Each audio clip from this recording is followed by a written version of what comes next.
This is YMCA KISUMU News with Maureen Shanzu. A very good evening and welcome to the YMCA Kisumu News Bulletin. I am your host, Maureen Shanzu.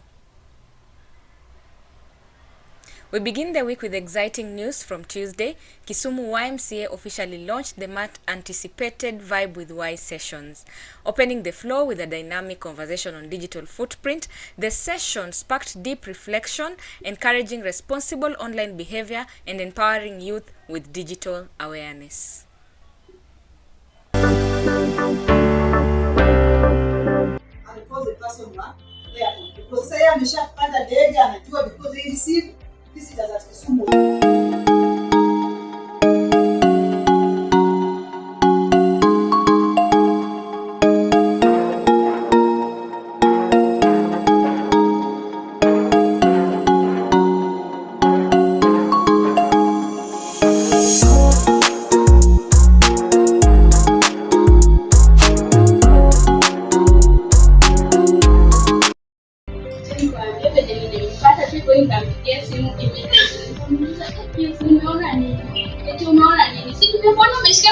Na msichana nitulia alikuwa girlfriend wangu wa kitambo hapo yeye alikuja kunitembelea akaamua weke hiyo ni lock sai na ni lock ni realize hakuna siku nitaipendana na Facebook.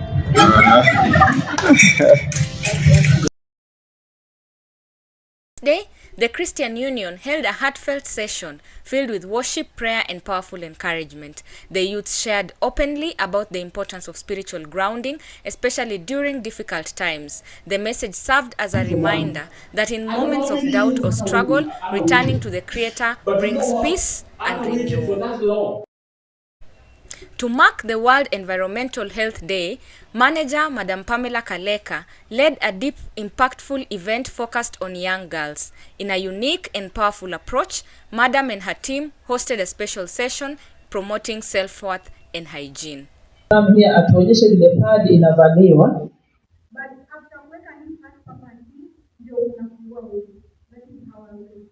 Find out, wakati tunatumia hii, we have heavy floors, we have light floors. It depends with your body. So how many times are we supposed to change our sanitary towels?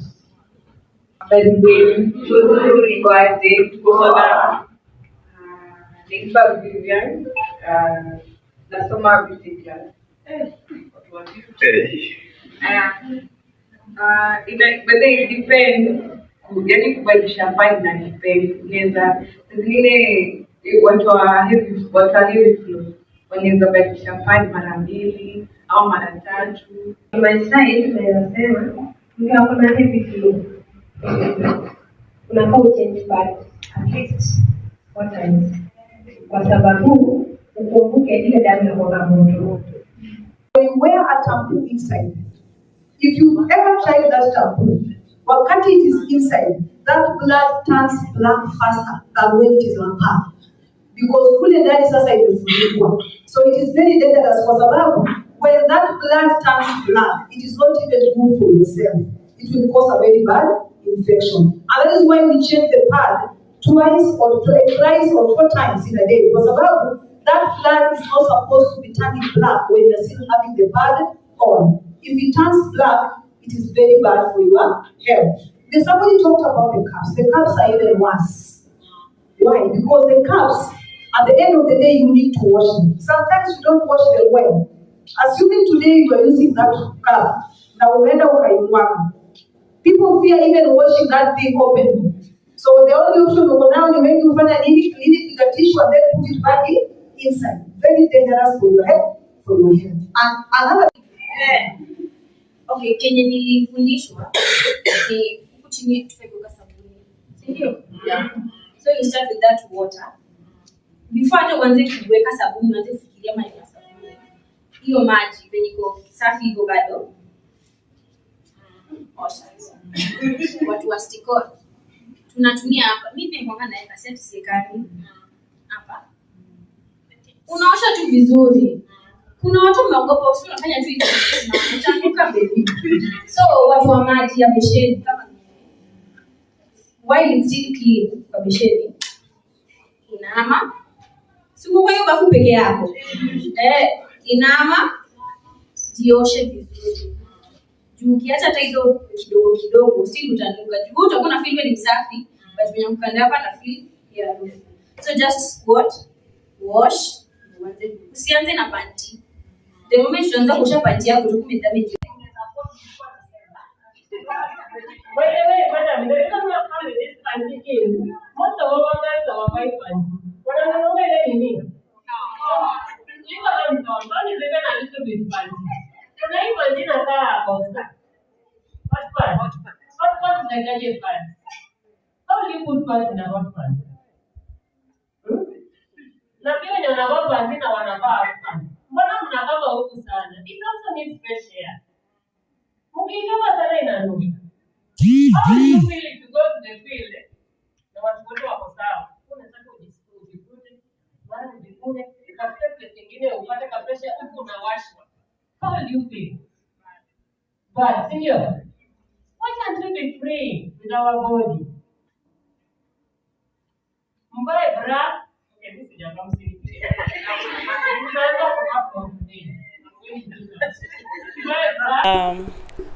YMCA, we decided to celebrate with our girls because our work is to make sure that we empower our young people.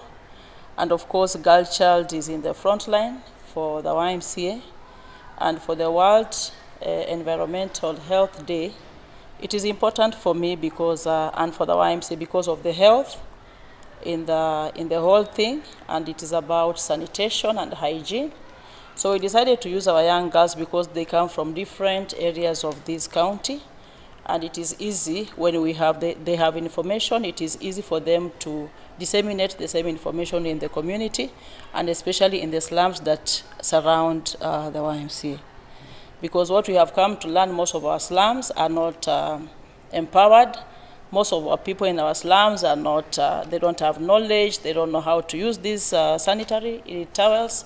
So the young girls that we have educated today are able to get back to their communities, to the slums, and talk about this to every other person, so that we can avoid having, cholera outbreaks, diseases outbreaks in our communities because of poor disposal and waste management of the sanitary towels. Okay. Yeah.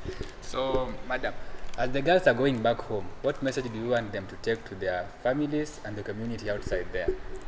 The message that the girls are going with in their communities and in their homes is that first, it is about them, it is hygiene for them, and the community second. So when they are clean, the whole community will be clean. When their bodies are clean, the whole community will be clean. When their bodies are clean, we can prevent diseases by cleanliness with ourselves and themselves. That is the message that they are taking home today. And of course, how to take care of themselves, especially when they're in their menstrual periods. That is the most important part. So that they also become attractive to themselves and to the community, and even for to their partners. That is the message that. Still on Thursday, a team of YMCA Kisumu, led by Eric and Maureen Shanzu, carried out an environmental outreach at Kondele Primary School. The team engaged the pupils in cleanup exercises and taught them the importance of caring for the environment. They concluded with a tree planting session, spreading awareness and hope through green action. That's all we had for you this week. Happy birthday YMCA as we celebrate 181 years. Also, I'd love to wish our Muslim brothers happy Eid. I've been your host, Maureen Shanzu from YMCA Kisumu, home of change for young people.